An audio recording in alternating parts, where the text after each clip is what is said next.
kama Mheshimiwa Ruto, natembea katika hii kambi yetu ya Uasin. Nimekuja kukutana hapa na ndugu zangu bodaboda ambao wanalia sana katika hii kupanda ya mafuta. So nimepata hapa ndugu zangu. Nataka pia wao watoe maoni kuhusiana na hii kupanda kwa mafuta. Wanasemaje, wanaweza toaje maoni kuhusiana na hii kupanda kwa mafuta? Ndugu yangu naitwa nani? Naitwa Joshua Kogo. Wewe ndugu yangu unasemaje maoni yako kuhusiana na hii kupanda kwa mafuta? Nasema maoni yangu sio mbaya sana kwa sababu sio Kenya pekee yake mafuta inaongezwa. Ni Afrika mzima. Sasa nataka kuambia Wakenya tuvumilie kidogo. I know our president second term Mr. Dr. William Ruto atafanya maneno. So I want to urge all the bodaboda ya kwamba let us be patient. Mr. Ruto is going to work for us. And two term is probable. Asante sana. Mungu awabariki. Na niko na maswali kuhusu kidogo. Sasa ndugu yangu hatujamaliza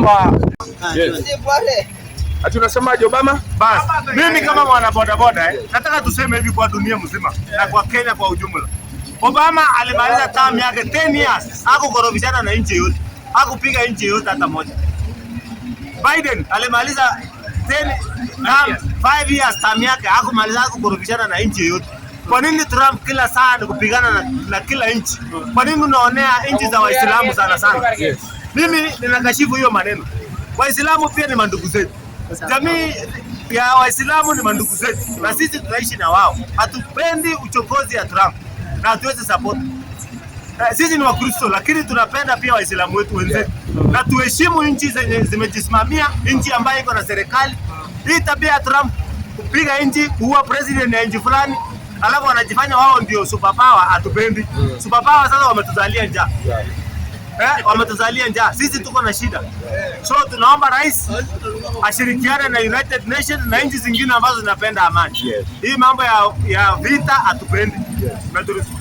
Imetuletea shida. So sisi kama wanabodaboda tumeathirika, tunaenda kupata pikipiki sasa. Kwa sababu hakuna vile utaambia mteja aongeze pesa. Na wote imeongezeka. Lakini mteja hata kubali aongeze fare nauli. Hawezi kubali.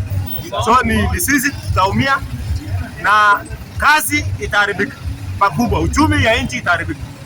So Trump tunakuona, hata kama wewe ni superpower, hiyo mambo yenye unafanya sio mzuri, sio mzuri. Haya, wakati mafuta inapanda, kusema kweli, tuseme tu kweli, bodaboda wanapitia changamoto, sio kweli? Na kuna nyinyi at least sasa inaona mko kwa stage mahali penye mlikuwa mnabebea shilingi 50, sasa hizi mnabebea kwa kusaka. Itabidi tutaadjust kidogo, tusifike Wakenya, tutafanya like 70 mpaka 80. Hapo ndio itakuwa 70 mpaka 80. Na kuna hao ndugu zangu ambao nawaona hii town wanabeba hawana stage, wanajiita hora. Ungesema nini? Kwa sababu wao wanabebea 30 40. Ungesema nini kuhusiana na, ama ungeambiaje wale machairman wa SACCO watawasaidiaje ili ipatikane kila boda, kama ni mahali penye ilikuwa 50 kwa 70, kutaendaje hapo?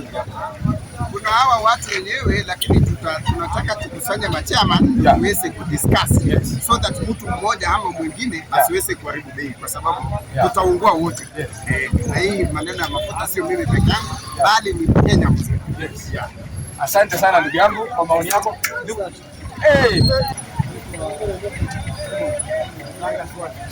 Simon Langaswani, kwa hii story ya mafuta kupanda, wewe ungetoa maoni gani? Vile ningesema mambo hayakwenda vizuri sana, lakini tunaomba serikali ijaribu kuangalia kama ni nzuri ile ilikuwa inaenda kidogo, watusaidie iteremke kidogo tu. Sisi hatuna maneno mengi, tunataka tu serikali isaidie hapo, wajaribu kupeleka chini kidogo. Imeenda juu, imefinya sisi kidogo, lakini tunaomba waadjust kidogo, ikuje tu mahali penye mwananchi wa kawaida ataweza. Na kwa kutiwa zaidi, nataka Wakenya ambao wanakusikiza, hii shida ya mafuta imetokana na wapi?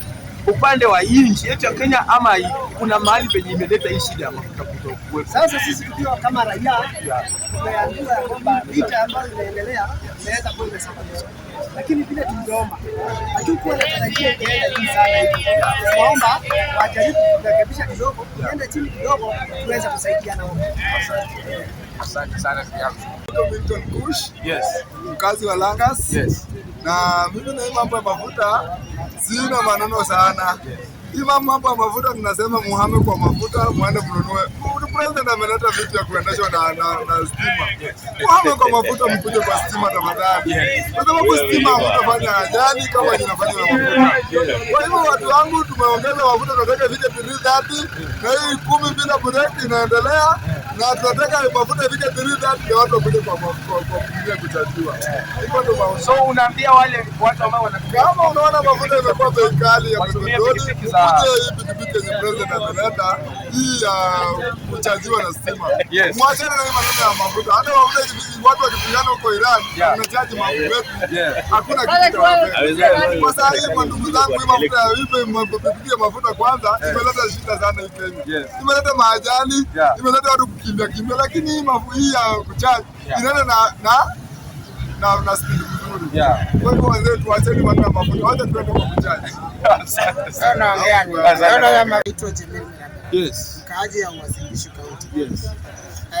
Kulingana na maneno ya mafuta, tunasema serikali iko sawa. Si makosa ya serikali kuweka mafuta bei, kwa sababu hii vita venye ilianzia Iran na kule Russia. So licha ya kwamba hiyo bei imeenda juu sana, tunaomba tu within some short period of time, I hope it rectify. Kuje kitu kama tungekatiwa, tuseme hawangeongeza 40, wangeongeza kitu 39 ndio Mkenya asilie sana. Petroli sasa hivi imeongezwa na pesa ngapi? 28. So diesel 40. Na ungeambiaje, advice gani ungeambia watu, sababu naona kuna pikipiki mbili, aina mbili sasa hivi iko. Kuna yenye inatumia petrol na kuna yenye ile ya electricity. Ungeambia bodaboda ama ungewaambia bodaboda wafanye nini? Watu wa pikipiki mtaongeza tu mafuta, mtaongeza nauli kwa wale wanatumia mafuta. Kwa wale wa kuchaji wa stima bado tumweke ile bei yetu tu ibaki hapo. Lakini ni ombi langu na radi mchukue ile ya sola ama ya kuchaji, kwa sababu nauli itakuwa chini. Asante sana tukiamka moja. Hii mambo ya mafuta imeleta uchumi. Mimi mwenyewe ni mtu wa kubeba mzigo. Sasa abiria hawasafiri na mzigo juu wanalipishwa pesa mingi juu ya mafuta. Sasa hii inafanya sisi tunakosa kazi. Sasa tungeomba rais ajaribu arudishe mafuta vile ilikuwa, maisha yaendelee sawa sawa. Sasa hivi uchumi umekuwa kali juu ya mafuta. Hiyo tusina mambo mengine. Asante sana tukiamka maoni yako. Sina moto bike. Waelewa nini? Uko tu sawa? Mimi niko sawa kwa vile mimi sijaambiwa kwenda mpaka Kipkarani nalipa shilingi 200. Mimi kubebwa mpaka Kipkarani shilingi 100. Awali tu vile walikuwa wanalipa shilingi 100. So sione shida lolote hapo. Hakuna mahali umeathirika wakati mafuta inapanda. Niko tu sawa kwa vile sina gari. Watu wa gari sana sana moto bike wanafaa kulalamika. Wanaishi sawa. Vile kubeba mtu kutoka hapa mpaka pale 50. Na hiyo mafuta kutoka huko ni pesa mingi kwa vile iliongezwa hapo, sina shida lolote hapo. Sawa.